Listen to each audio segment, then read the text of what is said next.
Great. Well, thank you everyone for coming. My name is Janna Barkin. My pronouns are she, her, and I'm the mom of a trans person, and that's what brings me to do this work.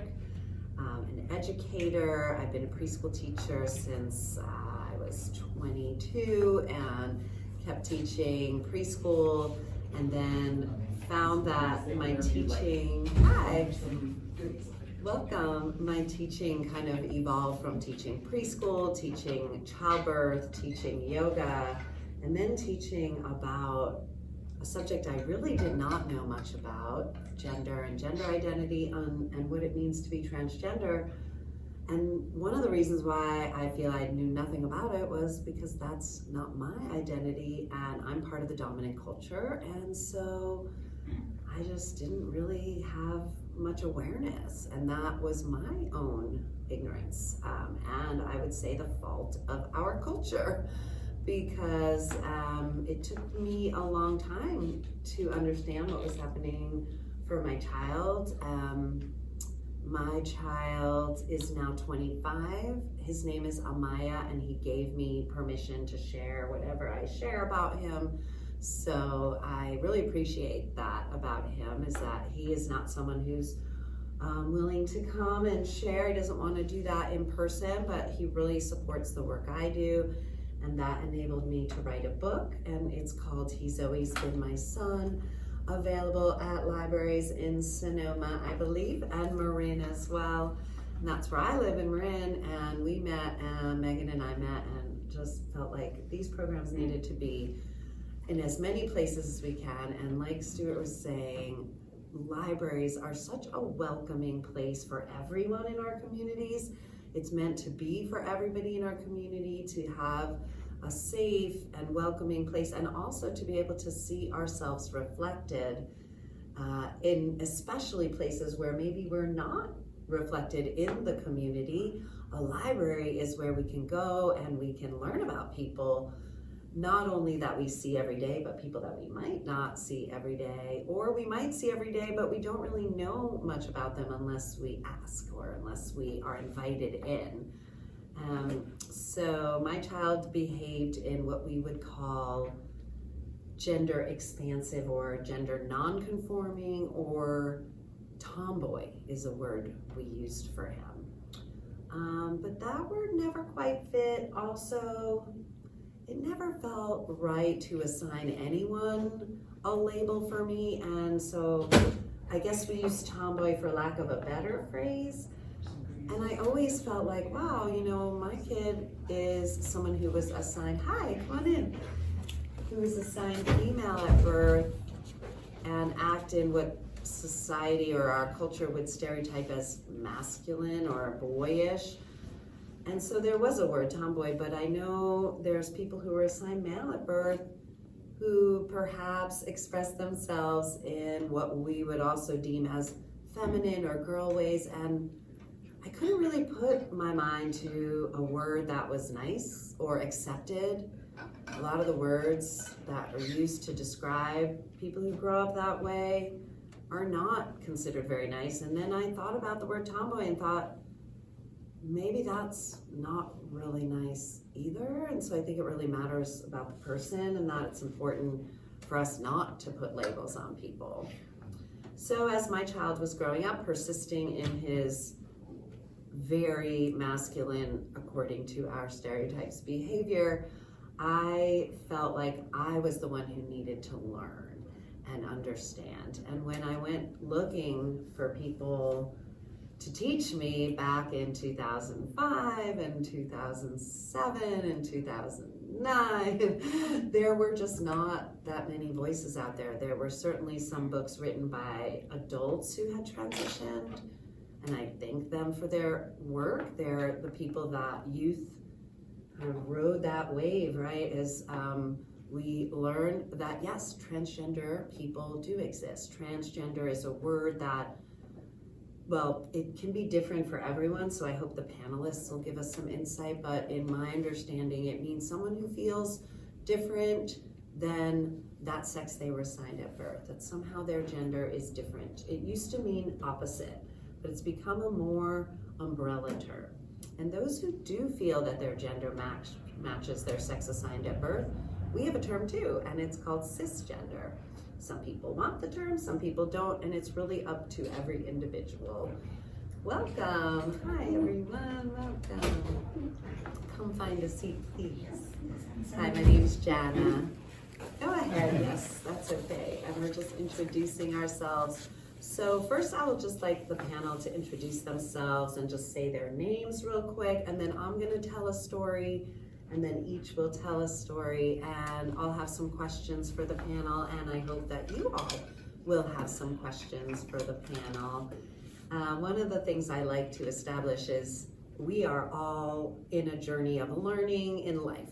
And some of us will have a lot more knowledge about this subject, some of us will have less knowledge, and we might have some different ideas too, and that's okay, as long as we know that it's a respectful environment where we're gonna respect each other, and especially the panelists who are so kind to share their personal stories. So, do we all agree to that? Thank you, everyone. All right, so let's just go down the row and just say your name. We won't do the whole story yet, but this way everyone gets to hear your voice and hear your name. All right, my name is Mera Greenfield. My pronouns are she, they. My name is Devin Ariel, and I go by she, her pronouns. I'm Gabe Adelman, and I use he, him pronouns.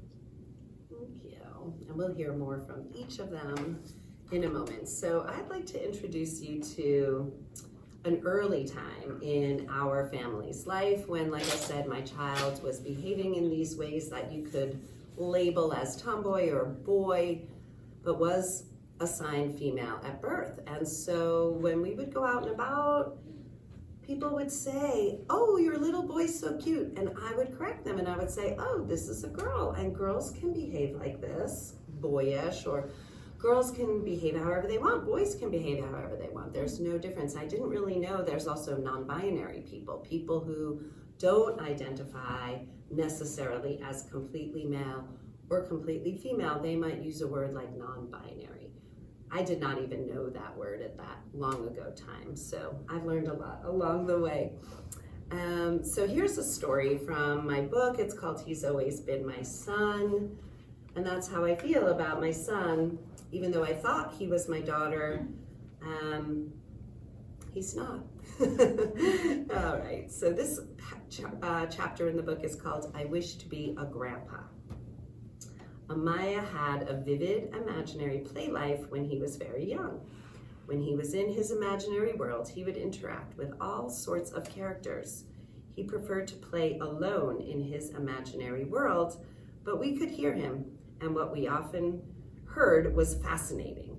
His best friend in that world was a boy named Rocco, and Amaya would talk out loud to him and to other friends when he thought nobody was listening. He also liked to dress up when he played in this world.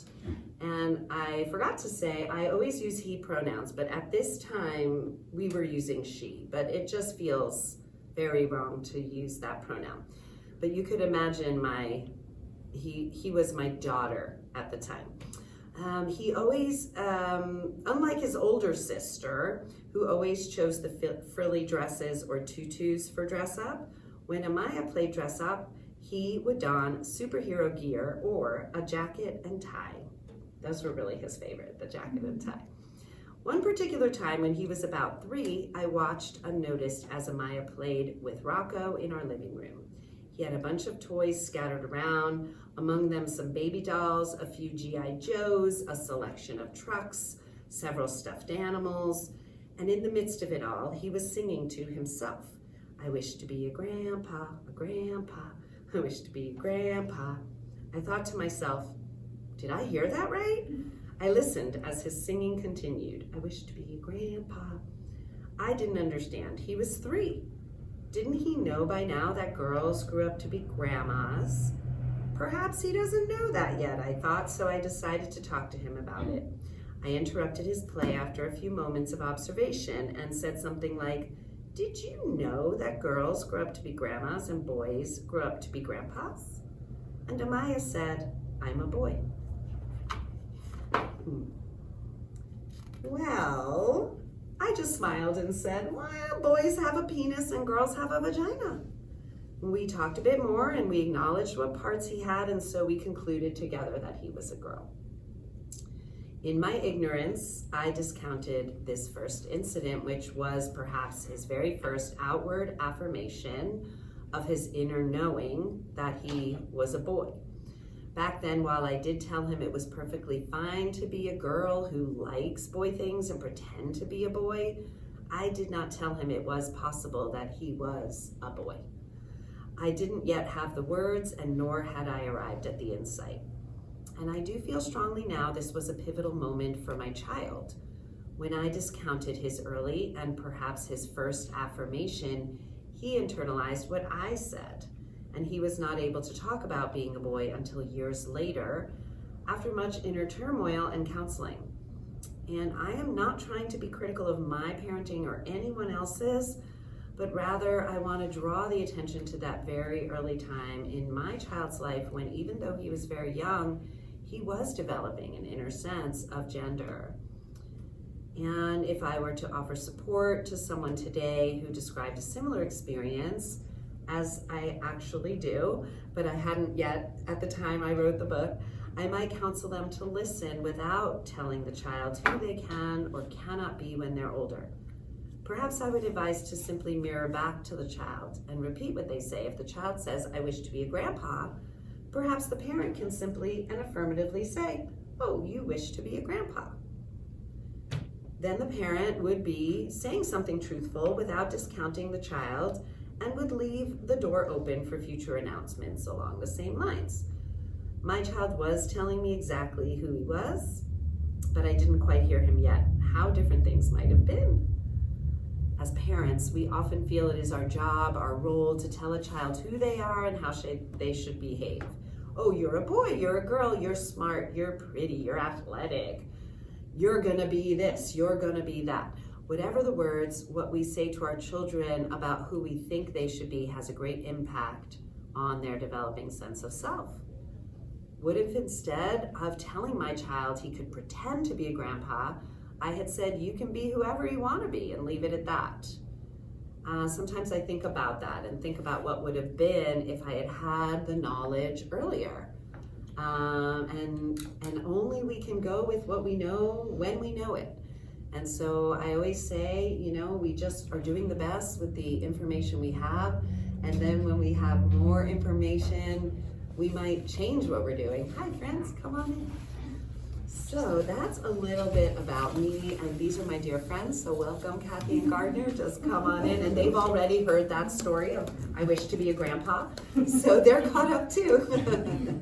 So yeah, so why I used to do these talks by myself, and I used to come, and I still do sometimes, where I'll do a PowerPoint and I'll teach about the different words and share a lot about my story, which I found really valuable, especially when the book first came out, like doing a book tour.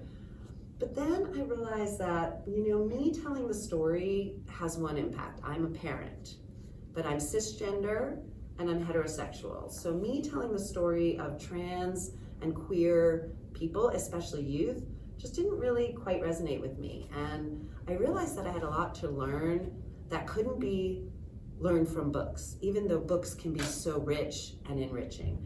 And so I went about looking for my own people that I could talk to, and I volunteered at Transgender Law Center, and everyone at the law center, well, I wouldn't say everyone, but majority are trans people, and it's a leading national organization that's based here fighting for trans rights. And I was so inspired to meet transgender adults who are lawyers and doing all the work at the center that was needed, and paralegals and administrative all the different ways you could work. And I saw adults being successful in their lives, and I said, oh, this is a path that I now can see for my son. And I think a lot of parents have a lot of fear, and a lot of it has to do with fear of the unknown, and another big piece of it has to do with kind of what you were referencing about there's so much anti-trans rhetoric, and there's so much that we grew up with that formed a certain view that was very incomplete about the lives of transgender people.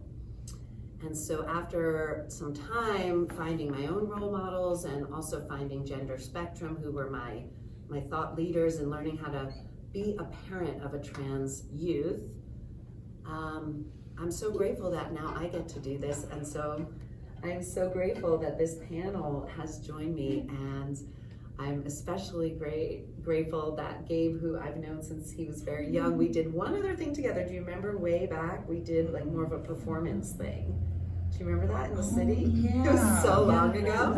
That was very, stuff. very early on in my time. So it And there was probably- that one in like Sausalito, I think. Yes, right, at the library, yeah. So thank you, libraries.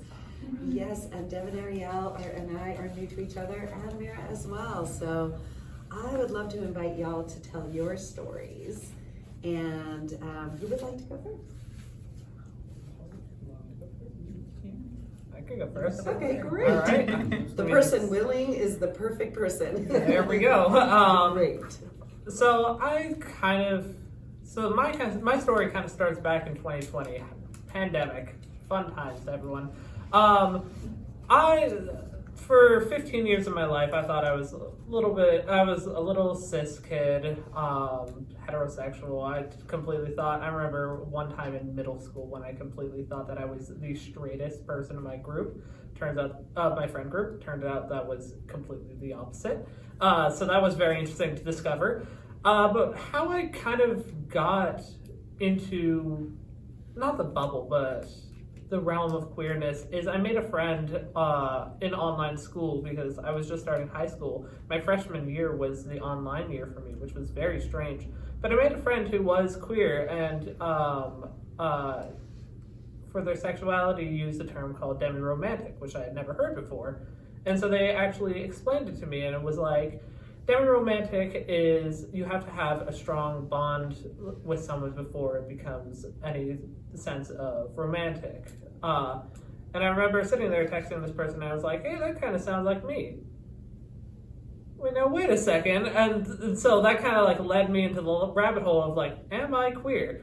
And so that eventually led from sexuality to gender a couple months later.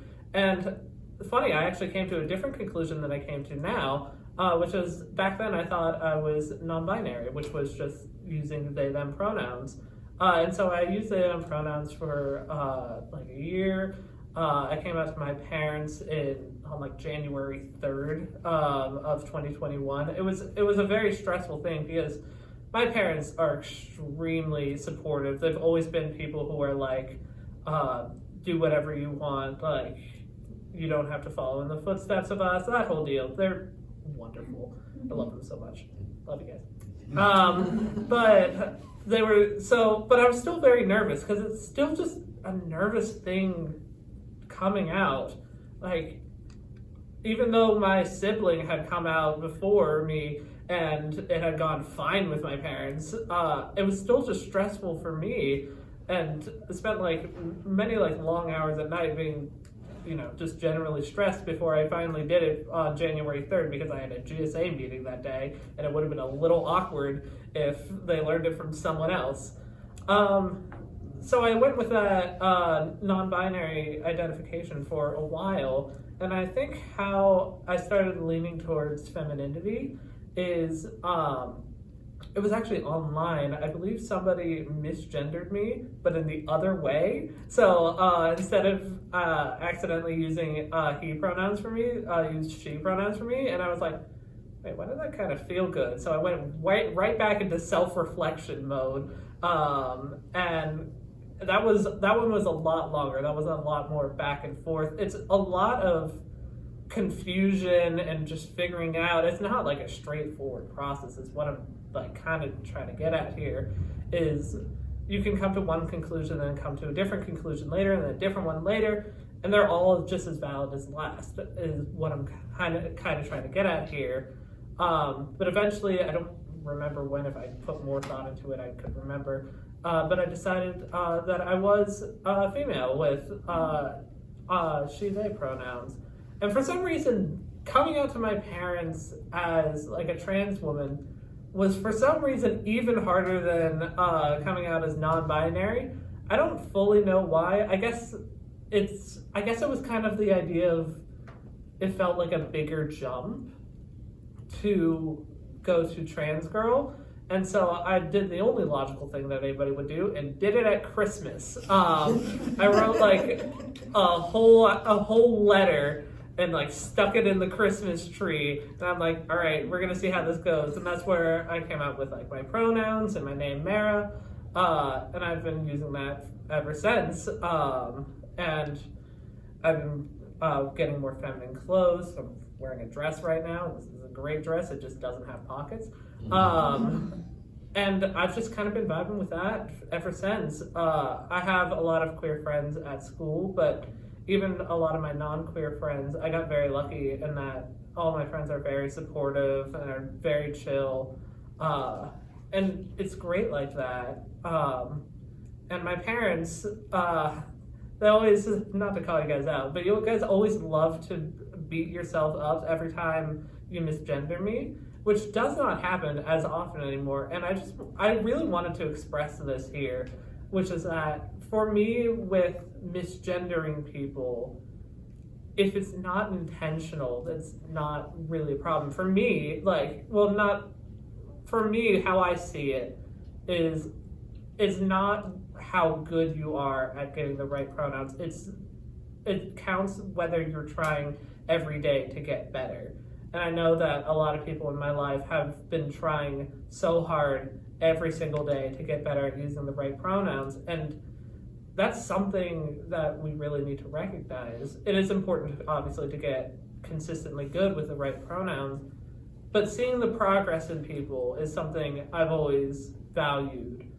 And I've done that for my parents. I've done that for a couple teachers who I did not think would make very much progress, and that very much surprised me. It's been just a very supportive journey along the way. I haven't really come across much backlash. I guess the reason that I haven't been bullied at school is, one, we're in California, so like, yeah, more blue than my hair. And then also, I'm still very like masculine presenting. I haven't like started a transition or anything yet. And so I guess people wouldn't know to pick on me if they wanted to or not. But that's kind of my story. It's not a whole lot special. It's just kind of the process of kind of the confusion of my mind and thinking one way and then going back to another way and then going on to another. Because I remember when I was non-binary, I was like, yeah, I'm non-binary, but there's no way I'm a trans girl. Yeah, no, that's not me. And then I look back on that, I'm like, oh, you little child. But my thought process was valid and it's valid now. It's just very much a process. And I guess if you're kind of in that questioning phase, I think just the advice I have is don't discount any of your thoughts. Your thoughts are valid. And validity has been a big thing for me over these past couple of years being queer, because there's so many different identities out there, so many sexualities, so many romantic attractions, so many genders, and they're so also just valid. Like, yeah, just kind of that. So yeah, that's kind of my story.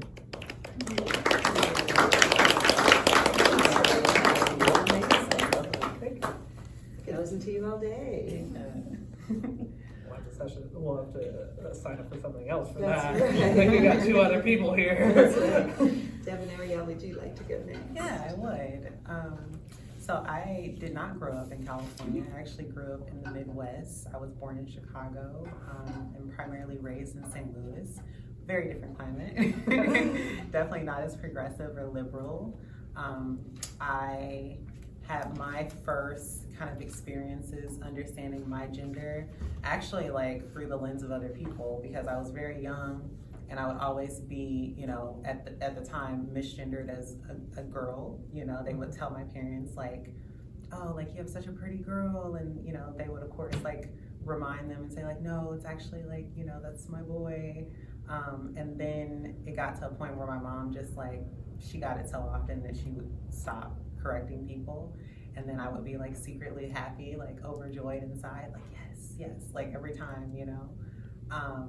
And I think during those times, like what I felt was really just like I was kind of foreign in my body, almost as if like I came into consciousness around 5, and before that, like I don't really remember much. So I kind of describe my experience as almost if I was like transported, and then I was just like in the body, but I don't know how I got there. And so the way in which I moved through that was just kind of wanting to, you know, gravitate to the things that I felt was most resonating to me. So whether it was like playing with dolls or, you know, playing dress up with like my mom's clothes, like that was what I did. And it was always like, you know, in the privacy of like my own room or the bathroom. I also grew up very Christian, so that was something that kind of shaped my experience. I grew up with the idea that being anything other than cisgender or heterosexual was a sin. So I, you know, when I did start coming into consciousness of understanding that I was very different, it wasn't a happy experience for me. It was something where I felt like, oh wow, like, okay, so I guess that just means that I'm not gonna go to heaven. Like, that just means that this is, unless I perform to be straight or perform to be cisgender, then, you know, I have no hopes to salvation. You know, I have no hopes to being able to meet the pearly gates. And so I think that kind of shaped the way in which I experienced life. Like early on, I was very unhappy, I was very depressed at times, and nobody really understood why. I didn't really understand why, other than the fact that I didn't feel like I could really be myself. A lot of the things that I did felt hidden, and they felt like they had to be a secret. And so I think it wasn't until, you know, I was like maybe like 14 or 15 where I was a part of, you know, my school's GSA, but at that time I wasn't even technically like out as queer. I was just an ally, you know. And then, you know, we got presented to be able to have opportunity to go and be a part of a program called Anytown. And so essentially it was kids that all got together and learned about social justice and the different isms that exist, like classism, racism, genderism, sexism. So a lot of terms I was presented with for the first time in my life. And I remember being amongst a group full of queer kids, and they would tell their stories, and I would just be like, wow, like, you know, they went through a lot, right? And I'm also holding the fact that, like, yeah, I've went through a lot of those same things, but in full transparency, I was like, wow, you guys are a bunch of crybabies. Like, you know, why is everyone like, you know, crying about their experience and like, oh, like, woe, it's me, like, you know. But like, then I made the connection, like, okay, a lot of their experiences are very similar to my experiences, but I'm not crying about it, you know, like I'm not like saying like, oh, this is me. And then until I made the connection of being able to see myself within some of these people and then kind of getting to feel their pain. It was almost the first time that I had an experience with having like great empathy for someone and being able to really like put myself in their shoes. And so that was really like the catalyst to me understanding like my gender and the terminology. It was a big piece for me because up until then, I thought I was an alien. I was rocking with androgynous for a while because it felt like that was, you know, that worked for me. But then, you know, I had the opportunity to meet just like some really amazing mentors and people who gave me permission, saw me for who I was, and allowed for me to thrive, giving me the knowledge to be able to like share my experience and kind of put it into words, right? Because it just kind of feels ethereal until you really have the terminology for it. And so, yeah, I remember coming home from that camp about 14, 15 years old and, you know, telling my parents like, yeah, like this is who I am. This is, I had like literally a stack of material that I got from the program where we were supposed to go out and teach other kids, but I was teaching my parents, you know, like this is what this means. And, you know, I identified with being like transgender. And so, as you can imagine, coming out to very Christian parents, that was, you know, they told me they had an idea that I was a little different, but they, you know, couldn't really like put their finger on it. And my dad was very upset. He threatened to like take my phone away, ground me, did all the things. My mom was a lot more accepting, but I remember kind of having this like rebellion and this like fight in me of saying like, you know what, like this coming out is not gonna be you disowning me. Like this is gonna be me being honest with you about who I am, and then like basically me giving you an ultimatum to say like you either accept me or you won't have a child anymore. Like, and I'll turn 18 and I'll never see you again. And that's kind of like how I presented myself to not only my parents but other people in my life, because I had seen other people come out beforehand and it didn't go very well for them. So I just kind of prepared myself for being, you know, isolated and even possibly being kicked out of my house. I thought about all of these things before doing that. And so when I originally came out, if I can backtrack a little bit, I told my parents that, you know, I was gay and I thought that's what it is. But then about a year later, when I got more of like the terminology, and I told them like, yeah, this is kind of what it is, then I think they were a little bit more like accepting around that time. And so essentially from the ages of 16 on into 18 was kind of like what I deem as like my medical transition. And you know, it was interesting because at the time that I should have been experiencing kind of like coming into manhood, I was still experiencing girlhood, you know? And so that was like a different process. And you know, when my mom finally came to acceptance, she's like, okay, if we're gonna do this, we're gonna make sure you do this right. And she made sure she groomed me into being, you know, the young lady that she saw fit to be her daughter. So it, you know, if I can describe my mom, she's very loving, very nurturing, but she's also very direct. And she's, you know, she's, if you can imagine, very African, Caribbean, just like very affirmed in like who she is and like holding her values. And so she instilled those things in me. And my sisters, I grew up with two older sisters who also had their hand in raising me and teaching me the kind of initiating me into womanhood, you know. And that's kind of how my experience has been framed. How are we doing on time? Great. Okay. If I can go into this next piece of it, once I graduated high school, I went back to Chicago to do my first year of college, and I kind of saw that as like my fresh start. I know that you're going to be doing in college too, so you can listen to a little bit of that. It was my fresh start, and you know, I went to a college that I knew that none of my other classmates would be going to, all to be surprised that my arch nemesis from high school somehow ended up in this college in the middle of Illinois. And, you know, we kind of had like a weird relationship. He was like one of those very, very jock, very all-American kind of men who would bully me in public, be in my DMs, you know, at the end of the day kind of thing, if you know what I mean. So we both had a mutual understanding that, you know, you don't know me, I don't know you, it's a fresh start for both of us. I won't spoil your name, you won't spoil my tea.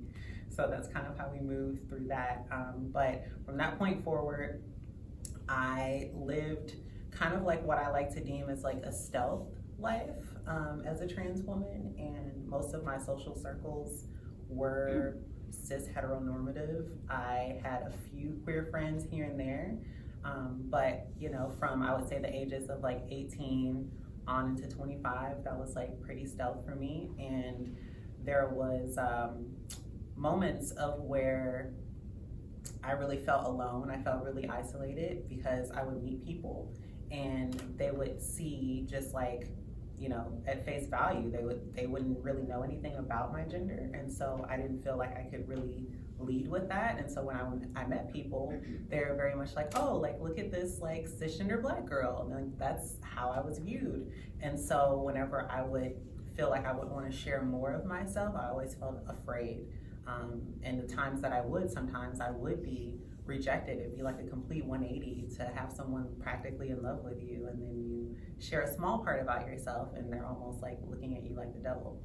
So that was kind of like what framed my experiences moving through early adulthood. And then it wasn't until moving into California when I was 26, when I met my lovely partner there, to where I was able to feel like I could be more out in the open about like my gender identity and my experience. And you know, I remember the people that I worked with at the time, I made a YouTube video because it was kind of like, I don't know, maybe like a third coming out for me at that time. But I made a YouTube video talking about my experience as kind of like growing up as a Black transgender woman, unbeknownst to some people. You know, there were a lot of people who were actually surprised who I had met throughout my life at that point when I released it on my Facebook and YouTube, and they were like, wow, I had no idea. And so it opened up like the room for more conversation, and just kind of helping people to understand that the way in which trans people live their lives is not very different than how, you know, someone who's cisgender live their lives. And also understanding that like there's a very small percentage of the population that are like really hardcore cis heteronormative. You know, many of us are very queer in ways that I think society doesn't allow for us to be. And then when we're left to our own, you know, devices, like we are really ourselves. And if you think about yourself all alone in a room by yourself, doing whatever you feel like doing without like having someone's eyeballs on you, like that's the real you. So yeah, that's my story.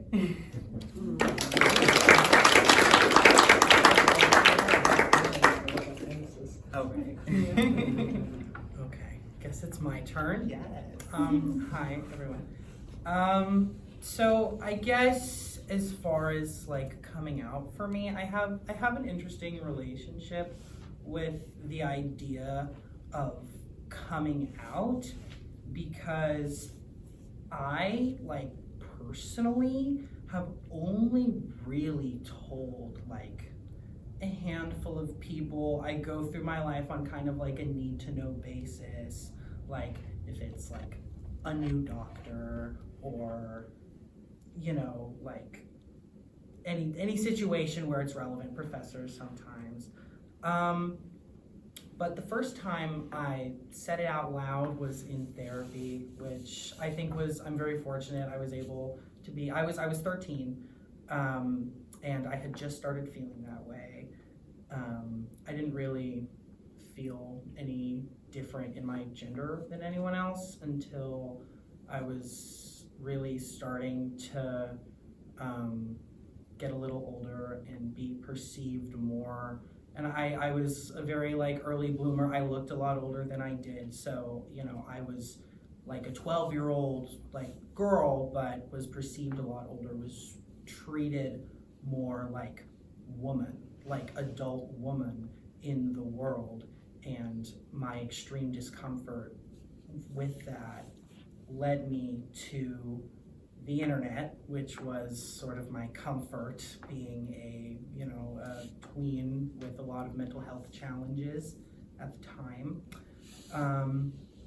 And, you know, I found some articles. There was, you know, there were like personality quizzes online, and in the span of like an evening, I came to the conclusion that, you know, my daydreams and my sort of zoning out and thinking, oh, wouldn't that be nice if I could, you know, look like my friends who are boys? And so I told my therapist, and he was very, you know, he's very with it, very supportive, and he encouraged me to let my parents know. And I'm very fortunate. My mom is here. Hi, Mom.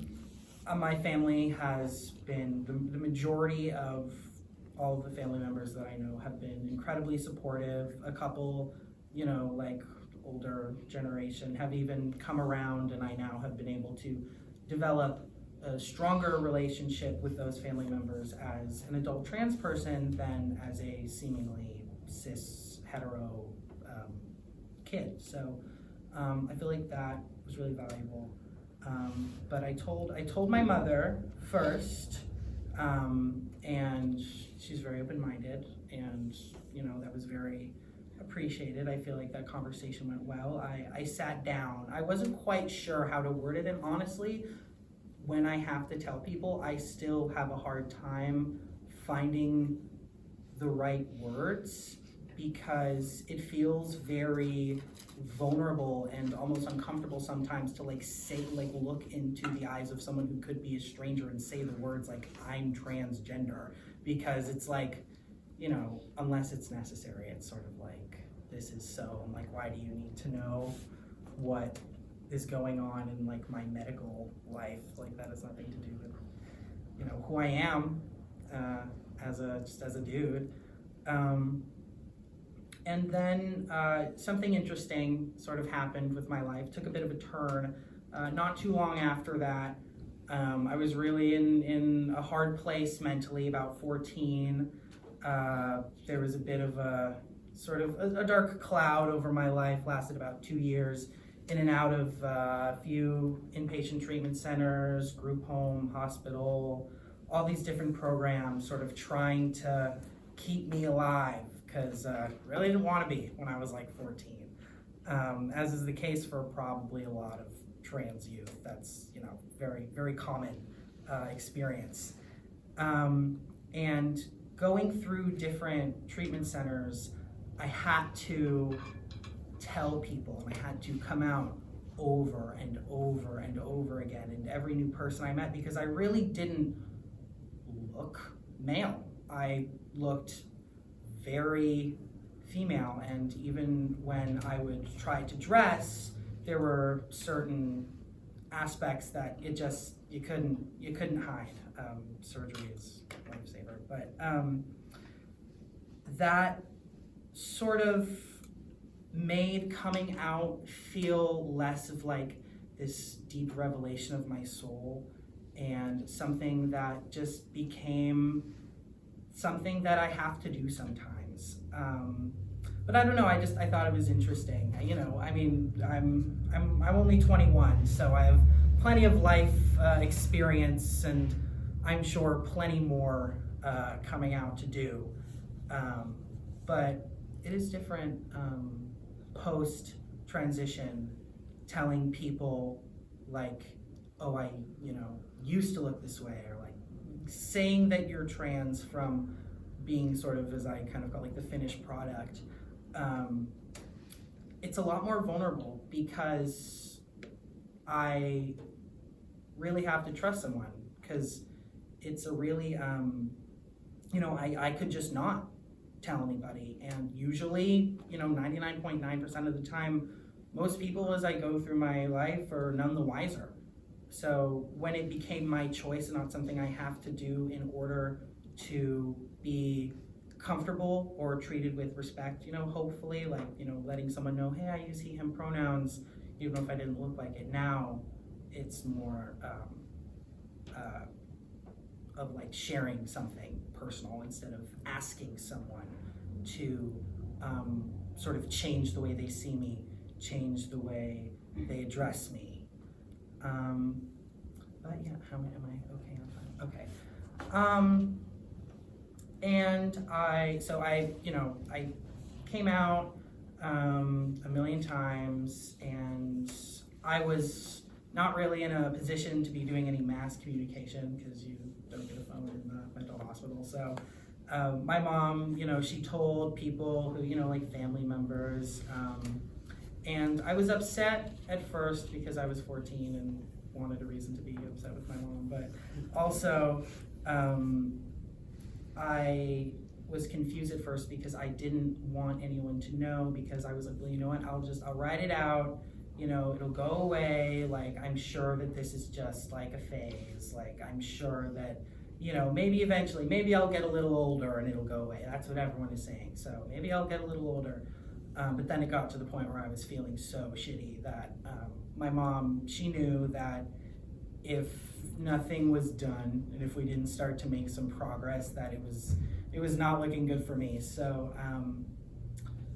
after that point, when everybody sort of knew, I started using he, him pronouns. I didn't change my name until it was like months after I had gotten top surgery and already started hormones. I hadn't changed my name because I wanted to do it like one time. I like wanted to know when I was really sure, so that I didn't have to like change my name 5 times to be comfortable. But telling people that I changed my name, telling my family that I wanted to go by a different name was also a really, I guess it was like kind of coming out, because like they knew, but doing that as a separate, because I came out and then months later was like, hey, can you use these pronouns for me? And then it was, oh, hey, I'm going by this name in treatment, but you don't have to call me that. I won't, disrespect you as parents that way. And then it got to a point where I was like, hey, now can you call me Gabe? And that was really strange, because I had, I was out back in the real world by then. I had like Snapchat. So I posted on my Snapchat story. And I was like, hey, my name is Gabe now. Okay, bye.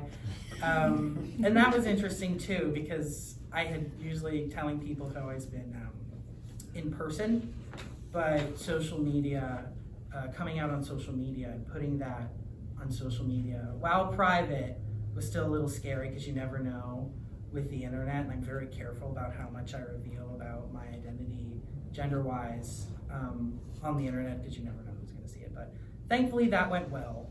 I've been very fortunate. I have like really awesome friends, and I did theater for a while, for a couple of years, and that was a really affirming environment, getting to play male roles and male leading roles, and sort of having that sort of presentation of myself while not, while being a character, not my identity. It was still a really good way for me to sort of ease into being perceived as a man. But yeah, I mean, that's kind of, talking points for that.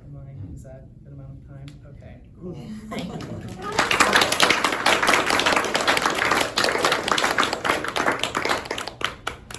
Thank you so much, each of you, with your unique stories, your unique storytelling styles, and I feel like, there's a lot of ways to talk about coming out. Like you said, each of you, I think, described these steps. It's not just a one time, and there's many people perhaps, and there's many stages. And I worked with a wonderful therapist, Cammie Duvall, who is so wise. And one thing she said that I think a lot of parents really resonate is, what if you thought of, instead of your kid coming out to you, they are inviting you in to their very personal truth. And the moment I heard that, it was like a switch flipped, and it was like, oh, right, I'm invited. And so I can either respond yes or no, or maybe you get to do that when someone invites you. And it's like, if I'm going to show up, well, I'm going to choose a certain way to be there. If I'm going to my friend's party, I'm going to bring my own self and my joy of being invited, and I'm going to show up in a respectful way. And so I thought, wow, it really is a different feeling than coming out.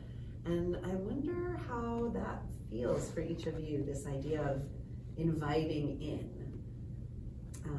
Yeah, I love that idea. Yeah. It definitely resonates more with me than coming out, I think it's interesting, because I feel like it could almost be situational, because some people who I feel like I gotta come out to, I don't always necessarily want to invite in. So I feel like it's kind of really depends who you're talking to. Because if it's maybe I'm telling a professor, by the way, I talk about a few things in this paper, I just want you to know that this is my experience. So I'm not, this is my feelings on this because of this part of my history. Please don't tell anyone. Thank you. I don't feel like I'm inviting them in. But if I'm telling a close friend, I made a new friend. I moved to a brand new city. So in 2022, very beginning, moved to San Diego, brand new city. I know like 2 people there, starting new college, first time I'm in a place nobody knows. And I don't tell a soul until I make like a very close friend, and I felt like that was inviting in. So I don't know, that's just my thoughts on it, is I feel like I wouldn't trade one for the other, but I feel like it's definitely, I like that sort of idea. It's less scary. Well, I really appreciate that distinction for you. Mera, did you have some thoughts on it? The only thing I could think of with the whole invitation metaphor is just thinking of like, hello, I am a transgender woman. Please RSVP by the certain day. And that was just very funny to me. I do really like the idea of kind of like an invitation into a more personal world. I'm a very much like visual thinker, so I like love visualizing it. And there's always the term like coming out of the closet, and it just feels like with this idea of invitation is just like opening the closet and letting like parents and friends and whoever you want and are inviting in to see like your beautiful closet, like decorated personal closet. And I don't know, that made me really happy just to like imagine, have that imagery. I really like that. Again, like you kind of said, I don't think it's a perfect metaphor, but I think neither is coming out of a closet either. This isn't Narnia. But yeah, I really like that. Yeah, thanks for that comment. How about you, Devin and Ariel? Yeah, I really like the idea of inviting in, because I think at this point in my life, I'm 31. Had to think about that for a minute. And anybody that I share like my gender identity with, like the complexness of like my being, it is very much an invitation in. Even though I barely know you guys, I'm like, you know, inviting you in, and so a little bit of my experience. And so just being intentional comes to mind, you know, in that, and like who you invite in.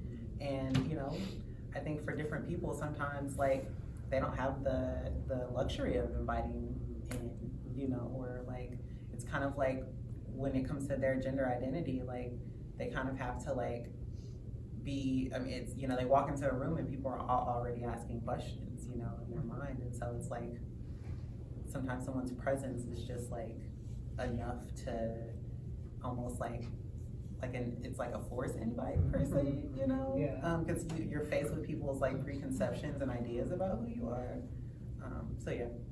I also think with the inviting in metaphor, especially with the idea of invitations, I like the kind of problem with coming out to some people and not the other. Like some people that you don't want to come out with, they can learn anyway. It's kind of like if you get invited to, say, a friend's birthday party, and then you ask another friend, like, oh, did you get invited to this party? And they're like, what invitation? And it's like, oh, it just creates an awkward situation when you hear it from someone else, especially if it's someone that you do not want to know, that sort of deal. So that kind of also very much works with that metaphor. Yeah. Thank you. We have so many good questions that we prepared, and then I'm going to also invite y'all to ask, so thinking about that. But one really important topic that came up with when we were talking with the panelists, thinking about what we wanted to talk about, was the topic of gender expression within indigenous cultures and pre-colonial culture. And I think that also makes me think of the layers of identity that we all have, different parts of who we are, and how, like you mentioned, being part of a Christian family, and that's one part. And like you said, it's only one part, but yet it can have a big effect. So I wonder if any of you want to speak to that. Devin was the one who brought it up with me. So Devin Ariel, I think I would like to give you the question first, but I also would encourage the others to think about it. Yeah, so thank you for that. Like Yeah. I think like the older I get, the more I think gender matters less, and how I see it being so fluid, kind of the way I see sexuality. And the way that we know gender now, the way that we express it, the way that we talk about it, like this is not what our ancestors were doing, you know, especially depending on like what countries like we all come from, you know, our ancestors. And learning more about like my particular culture, which is African culture, the way in which gender was approached, like the people within West Africa, like they don't even have like really like words for gender per se, you know, and the way in which they initiate children in their society is by doing what we call a divination, which is like, you know, them receiving information from ancestors, from, you know, the Great Spirit of, you know, this child's path, right? And so in the revealing of this, you know, it reveals this child's path as being this, and, you know, they're going to make the transformation to do this. And it's like, it's what it feels like a proper initiation. And I think they don't even necessarily go into the naming of a child until like they're like 5 years old, you know, because they're waiting for these things to be revealed. And so it just seems like it's more definitive, like in the culture that it is now, but it seems like it was a lot more fluid in different societies, and I think that kind of births a lot of confusion. There's also a lot of labeling, you know, and I think all the while, like, being able to put a label to how you feel is empowering. It can also be stifling. It can be stifling for yourself, it can be stifling for other people around you, understanding your experience.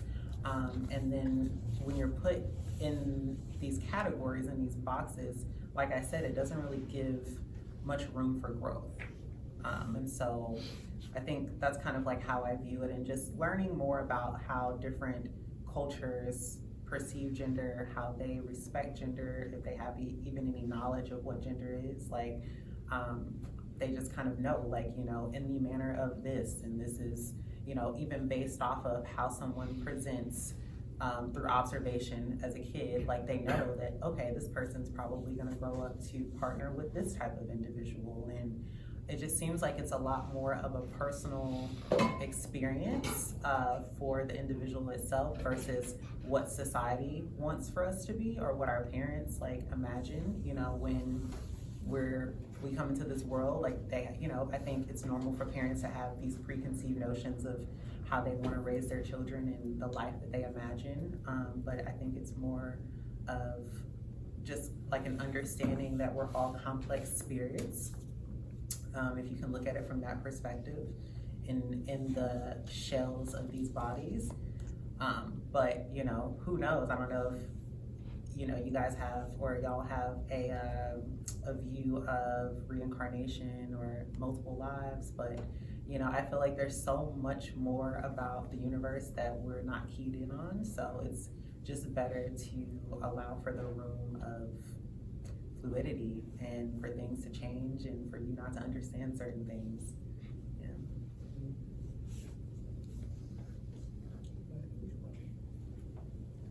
I mean, I don't really have a lot in terms of like ancestors. I mean, grew up white, middle class, public elementary school, public middle school, public high school. And I think just the idea is, I wish they were taught more. I wish these old ideas of like gender and how it was seen in a bunch of cultures all throughout the world was taught more in our schools. Because I got nothing of that. First of all, the course world history at my school was a little weird anyway, because it really just focuses on Europe, and that's pretty much it. But I really wish they had, because I have read like a couple things about like transgender people in history. I know there was like some, I think, British king who always took like great pleasure and like happiness in being called like a woman and referred to as a woman. Never like officially did anything about it because there was like no terms or anything like that. But those people do exist in our history. We're just never taught of it. The closest thing I've ever gotten to queer history in any of my classes was during my U.S. history, when they just talked about Stonewall for like a page and a half in my history textbook, and that was it. And I just Does everyone know Stonewall? Will you tell us just a snippet that you can describe? AB US history coming right back to me. Yay. There we go. So Stonewall, the Stonewall Inn was a big event. I don't remember the year. I don't. 69. It was like the Stonewall Inn was a place where a lot of queer people gathered and was like a very much a safe space for a lot of people there. And I believe it got raided on one of those days in that year. And the people fought back. And so you'll see like signs today of like the first Pride was a riot, and that's referring to the Stonewall riots in the history. And it like led to a lot of people protesting, and I believe the Gay Liberation Front, is that? Yeah. I think that's right. Yeah, thank you. Like rising up, and you see a lot more action, political action during that time, and a lot of that is like attributed to the Stonewall riots. I also just think, this is a little side tangent, I do think it's really funny that there are two major things in our U.S. history called Stonewall, and they're very different from each other. The first one is a queer riot, a very left-leaning queer riot again, and people trying to oppose them. And then the other one is General Stonewall, who was a Confederate general back in the Civil War, which is completely the other side. And I just think that's always funny, because I learned about, it's funny, I only learned about the Stonewall riots very recently, as in like maybe 3 years ago. I knew about the General Stonewall, the Confederate general, way beforehand, and it's weird that I'm learning about these like racist old guys back in the 1800s before I'm learning about a massive movement that led a lot of protests just last century. Like, it's just a little strange when you think of it in a concept of that. And that's kind of my 2 cents on that. If I can add one more thing, Yes. I think the reason why we don't hear a lot about queer or trans history is because if we were presented with queer and trans history, then they would have to also present us with a very painful history of colonization in this country. Yeah, that's right. fair. And how they like wiped out everything, and like even with the natives, there were two-spirit individuals within like their tribes that they completely exterminated, and they like wanted to assimilate into being straight or heterosexual. So it's like you would have to admit that like for a long period of time there was just the kind of like the erasure of like queer and trans people as not being valid to be able to fit whatever mold they wanted to be able to exist in society. Yeah, I've definitely learned a lot more about queer history and like other oppressed groups like Black history and like Native American history. I've learned more about that from like sites like Pinterest on my phone, way more than I ever learned in any school ever. And I think we should really learn more about it. Because that's fascinating stuff, and it's also important stuff to learn about. It's our history. Representation. Exactly. Mm-hmm. And along with that, I can point out too that the first stones were actually thrown by Black trans women at Stonewall, and that is also part of the history of Stonewall that was erased. And so Marsha P. Johnson. who was, yes, Marsha, and there's a movie out about her right now. And there were white gay men who got all the accolades for leading this riot. And it's not that they weren't there, but it's that they were led by the Black trans women. And those folks did not get known for a much longer time. We also had an uprising right here in San Francisco in the Tenderloin district at Compton's cafeteria, it predated Stonewall, and also led by Black trans women. And so I think that's just really important, like you said, to look at the history of why there is trans erasure, why there's queer erasure, and the layers that you bring up about that there are many marginalized communities, and they are that way because of colonialism and racist policies that that is so important to be including that, because if we look at how we're going to change things, it's important to see where it came from or where it's coming from still. Yeah. I would love to ask you, you've touched on this a little bit, but what would you recommend to parents who find a note in the Christmas tree, or as one other family told me, they were presented with a cake. Hello, by the way, I'm trans, congratulations. And then the kid went to bed. And the parents felt like, well, we have a choice here. What do we do with this cake? Right? And they realized they need to eat that cake. They better eat that cake. Yeah. And they did. And so, but then still, okay, so that was like their initial, like, yes, I love you. And I think my child always knew that I was on his side. But yet, like you described, it's hard to talk about these things, especially with the people who love you the most. I think there's like more, it's more risk. There's more. So I would wonder what you might recommend, a couple of things, a couple of ideas to parents who might newly be finding out this information, and or people who are wanting to invite their parents in but are scared. So either side of the question. Gabriel, you want to go first? Yeah, I would say a helpful step that parents could take if their child has recently, shared that with them. Do a little reading, do a little talking to people. Go learn what you can about trans people, like in your community, if you know any.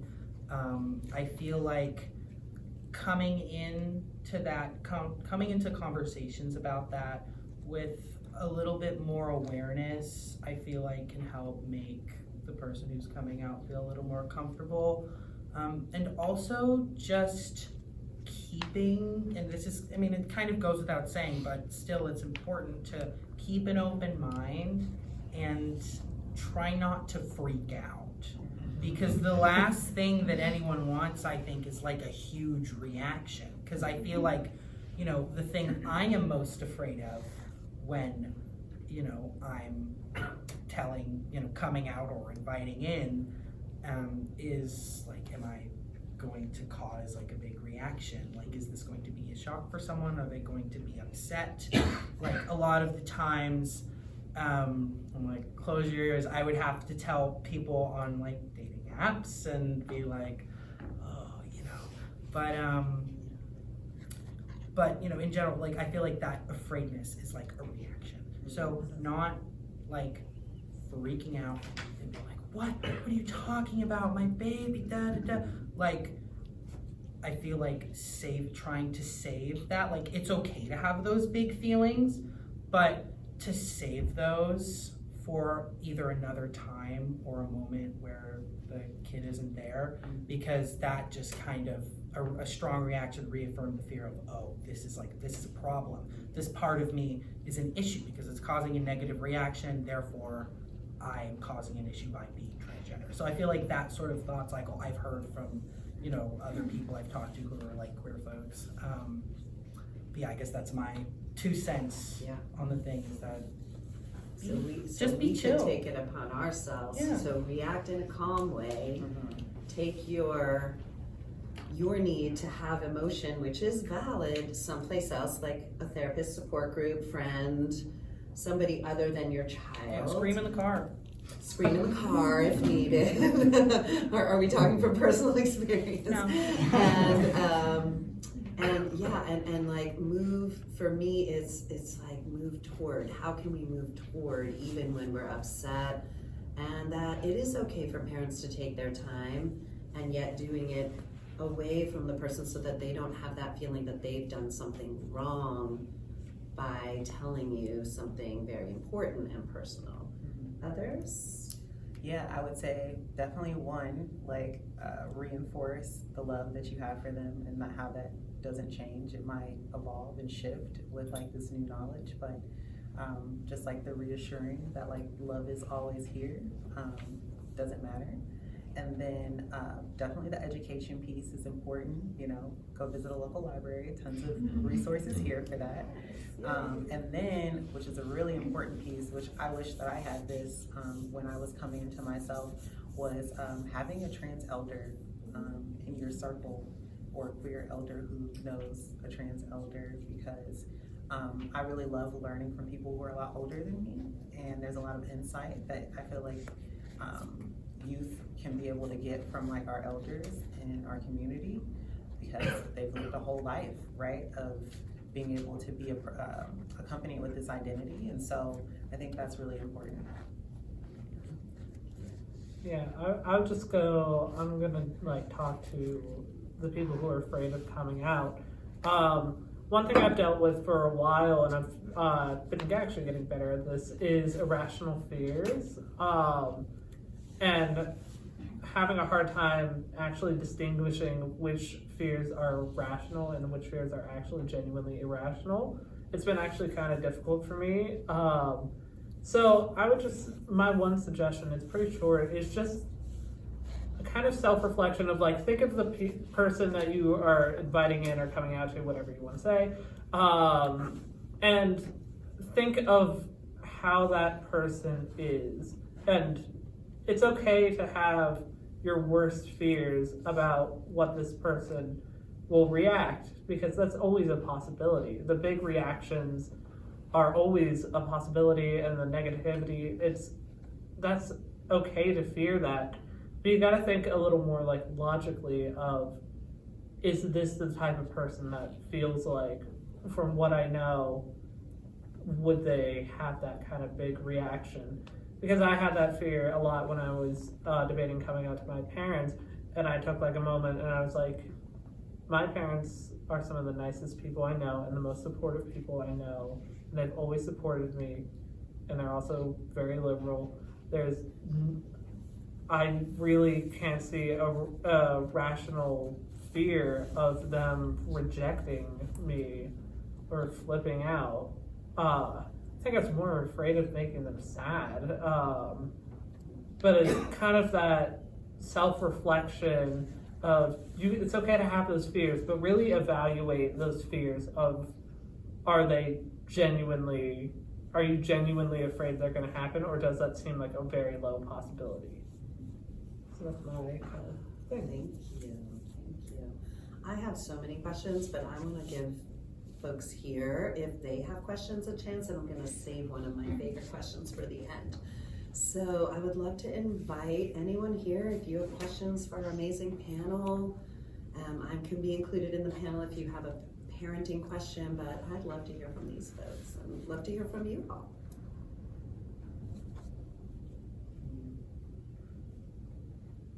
I'll ask a question. So, firstly, thank you so much for sharing your stories, because there are definitely parents out there who are looking for the resources, want to provide the support, and perhaps don't know where the resources are or how to provide it. So, at least for me, this has been really helpful. So, thank you for that.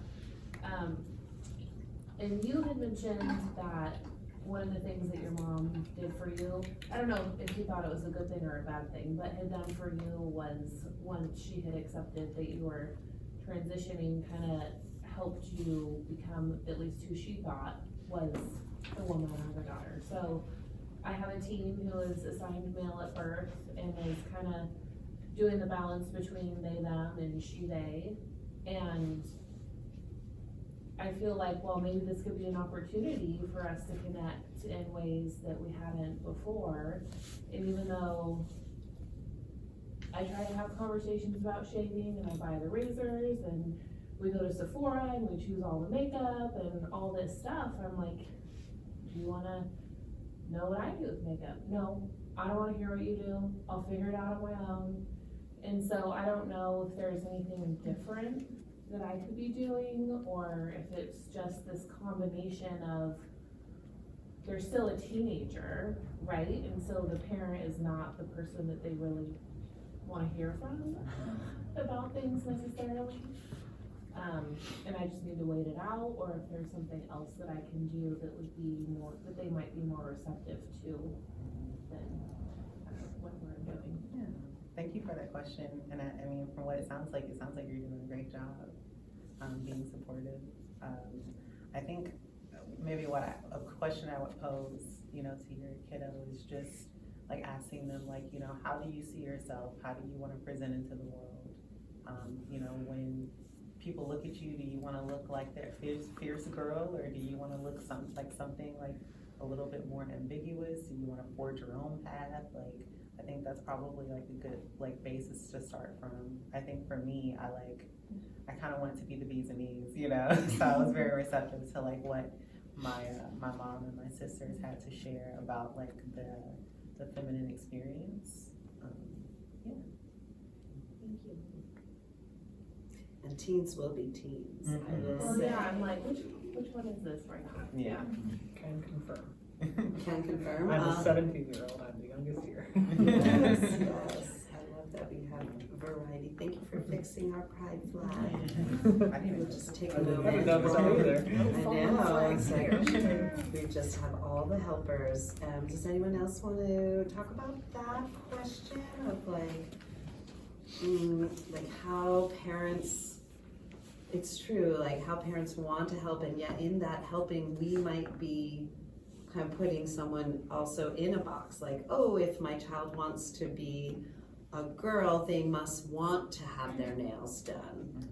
And sometimes that just isn't the case. And then sometimes it's just they don't want to share stuff with us as parents, period. I think the only thing that I'm going to say to that, my only little piece of advice to you, is, I mean, I'm speaking from my experience, and my experience is going to be way different than your child's, of course. You really remind me of my teenager, so probably not. Is let them know what you're willing to help with, like where you kind of want or are able and would want to support them, and then kind of that's kind of putting the ball in their court of like, here's all the ways I can help you and I'm willing to help you. You come to me if you want help with those. And kind of like that because it can feel, I know the feeling of it can feel a little stressful when somebody's like, oh, do you want help with this? Do you want help with this? Do you want help with this? But like, just having the options and having you go through and choose at your own pace of like, okay, now I want help with this, but not with this, so I'm gonna try to figure this out, and if I don't get that, I can ask for help. Just kind of having the option as like the child to have, to ask for help, and especially for you as a parent, knowing that they know that they can come to you, that might help a little bit, so that it doesn't seem like putting them in a box. Is like, you come to me if you want this, but the option is open for you. That's something I always do with friends and that sort of thing, is like, hey, like, you can talk to me about this if you want, and they're like, yeah, no, it's all right, and I'm like, okay, offer's still there if you want it, but I'm not gonna bring it up. Like, that's kind of my suggestion with that. Take it or leave it, of course, but yeah, that's my little 2 cents, of course. You can still be a mom, I know one thing that was like really annoying, but like also very affirming for me is like when I would try to leave the house with like short skirts, like, like past or above my knees, and my mom was like, you're not doing that. Like, no lady in my house is gonna be wearing those skirts. So like, don't feel like you still can't, Oh, for sure, the lipstick shade is a constant. There you go. Oh, that's great. Any other ideas, thoughts? I frequently have young trans teen volunteers come into the library because they view the library as a safe space where they can be themselves, where they'll be supported by adults, and they're often trying to find themselves on the shelves around them, looking for stories, looking for books and movies and shows, and being able to talk about these things with sometimes people that are accepting here, but they can't have those conversations at home. So I'm wondering amongst you all if there was ever a piece of media, either more recently in your life or especially when you were younger, that really had a disproportionate impact on the way you saw yourself, or maybe gave you an opportunity to start thinking about yourself and what your life might look like as you got older and how you wanted to live your lives. So any kind of piece of media, something that really resonated with you and maybe why. Thank you. That's never been asked. Excellent question. Yeah, I'm trying to think. Oh no, not right now. It's a big one. I got one. Yeah. A book. It's by Janna Barkin. It's called Redefining Realness. Are you familiar with it? Yeah, that book changed my life. That was really. It's called Redefining Realness. Mm-hmm. She also has a great movie, or it was like a made-for-TV show. Are you talking about Pose? That she amazing produced her show own? Pose, but she also had something. It was about trans folks in the media. I'm wondering if that is. Tell me, babe. That's Laverne Cox. Laverne Cox. Yeah, I think you're mixing them. There's another one, but yes, I know that one too. But yes, I will look it up while we're talking. Yeah, I'd love to know because I didn't know she produced yeah. a show. I forget what it's called, but continue. Any other like books, movies? What's the book? Like that one night, there was a speaker in our parent group, and he wrote a book. I got it, and I can't. It's some sort of like a survey or like it's for everyone, and it's all about gender, and you kind of answer all these questions. Oh, it's but right. it's Dee's book. Yeah, Yes. that's a really helpful. It's called the Workbook. Something It's like the something workbook for like that. parents. It's a parent workbook for Yeah. trans. Yeah. Yeah. Parent workbook? By Dee. Yeah, I think it's the parent yeah. workbook. I'll look that up so I can get that to you. There was another one though that was A great book I love is called Before I Had the Words by Skylar Kurgel. He was one of the first YouTubers, and like a lot of people my kids, not the first YouTuber, but like the first trans person that showed their transition on YouTube. That was what I meant. And he got really well known for that. And I do feel like not only I found him, but my son found him. And like you were saying about people reflecting to you, and I think he found him pretty early on before we had conversations, and then I read his book and I was like, I wonder if this was, and then we compared notes. So he was one of those people. Others that you can think of? I mean, there's amazing things now, but when I first wrote my book, there weren't as many books out there, and now there's a lot more. Becoming Nicole is another one that's really interesting, and she is a twin, and that's a really interesting story. They're from a very conservative family in Maine. Father was a military person and just realized that he needed to be for his child, and really changed a lot of his ideas. A really good classic text that deals a lot with gender is Orlando by Virginia Woolf. I think that's like a pretty famous one, but reading that was like amazing for me. And I think I just read Stonebridge Blues by Leslie Feinberg. That was like life-changing. I wish I would have read that when I was like 15. But yeah, there's a lot of like, I think classic queer texts that I wish we could go back to and like look more at. I mean, like Allen Ginsberg, Walt Whitman, like there's so many people that I feel like were passed over in like the literary canon and not highlighted how much they're queer, how much their literature was queer. And I think like that's something that seems super exciting to like, be in a library as a young person. Mm-hmm. Becoming Dangerous is another one. That was really good.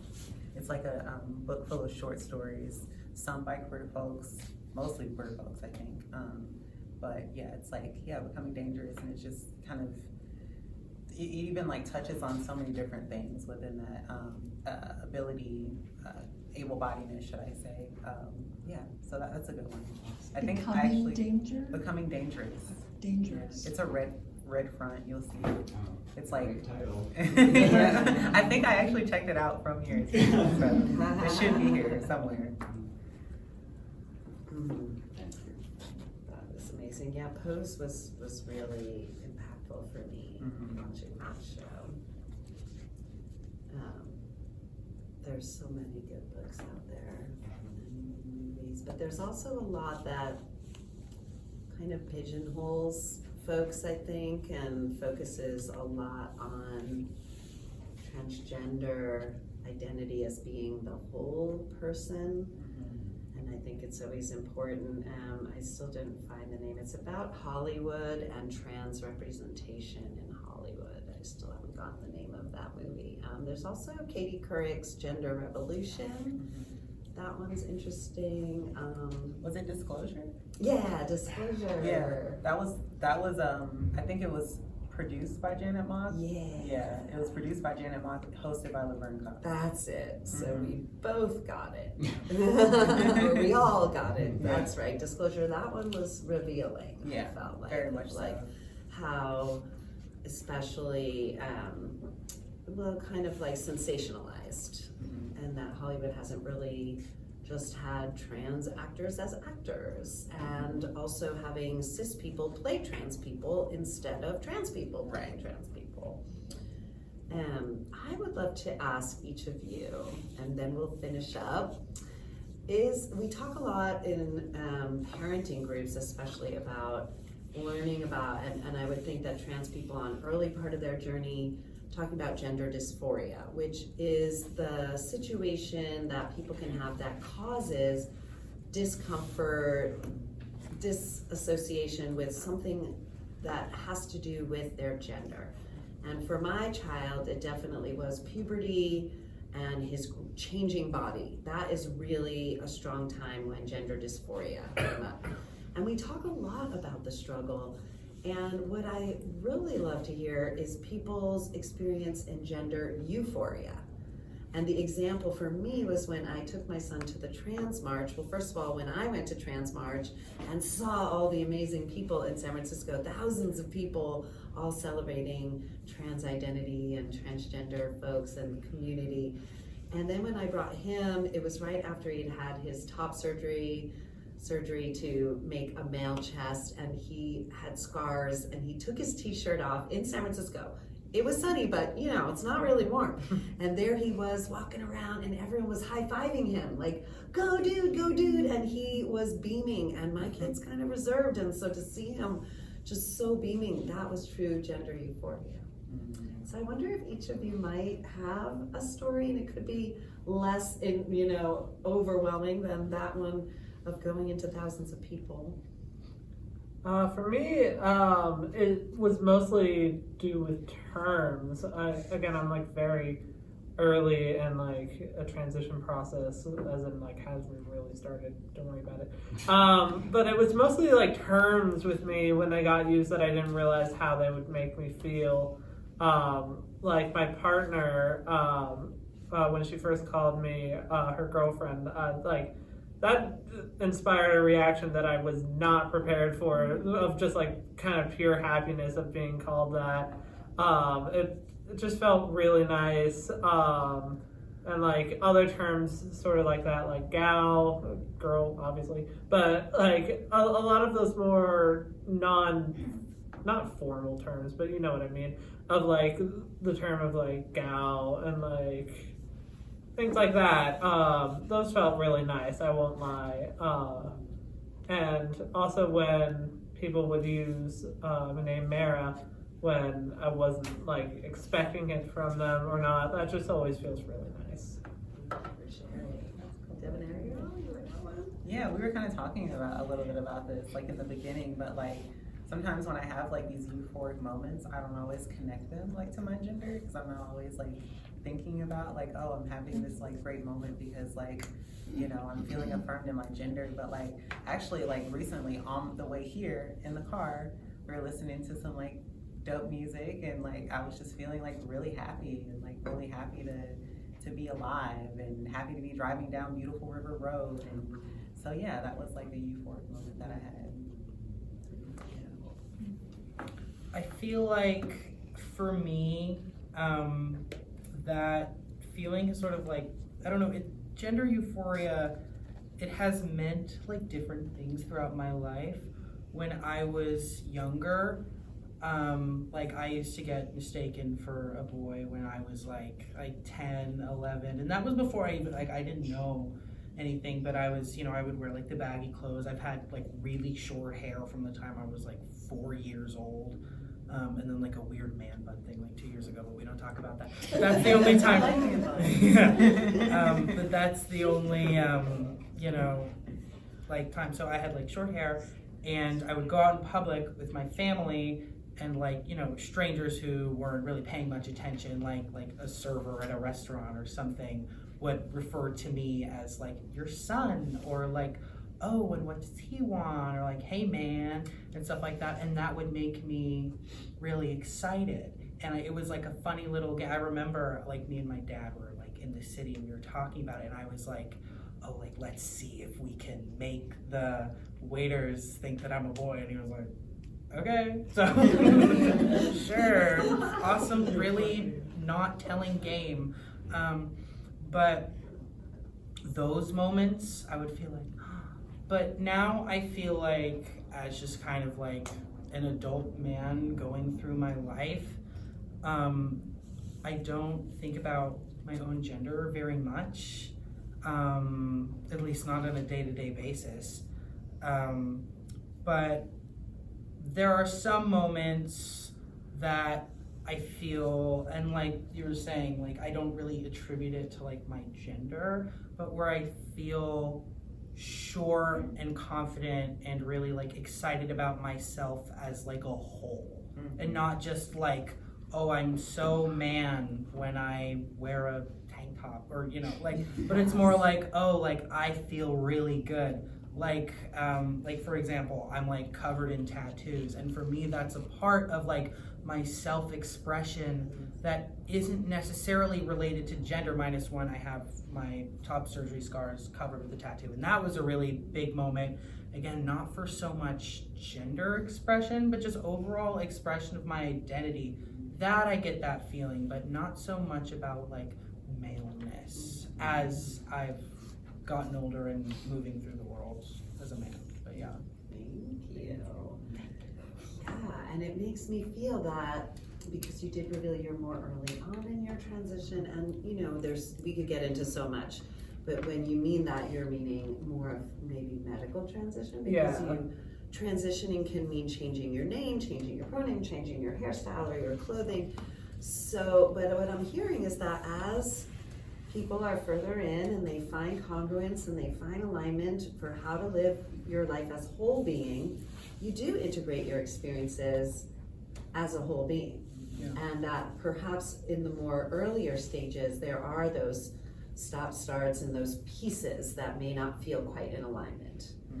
Yeah. So I feel like that discomfort, the constant discomfort, because it is kind of like this constant, when you're sort of in that period, at least for me, when I was really feeling very strongly that I wanted to look one way and looked like totally opposite, and felt like I wasn't, really reflecting who I was and how I felt, I was thinking about, that sort of thing all the time, because I was constantly uncomfortable. But time passes, and I'm very lucky. I've been able to receive, all the care and stuff I need to be able to, in for my terms, complete a medical transition. Like, I'm chilling where I'm at, I feel done. And so now that I'm comfortable, I'm not thinking about it. So I feel like it's a good thing to not think about it so much. Yeah. But yeah, that's my 2 cents. And a good piece of it too is like transformation comes from within. Yeah. Yeah. So like if you're going through any type of transition, I mean, like it could be with your gender, it could be in you becoming a non-writer to being a writer, you becoming a college student into the workforce, like that's all transitions, it's all transformation. High school to college. Yeah, exactly. now the parents are like, oh, we have to do that. Yeah. I have to do that. Yes, you do. Well, thank you. We could say so many more things, so we're gonna have to do it again. And we are so grateful for everyone who came and filled the room, and all of you that are gonna be watching, as this video will be posted on the Sonoma Library YouTube channel. So thank you all so much. idea.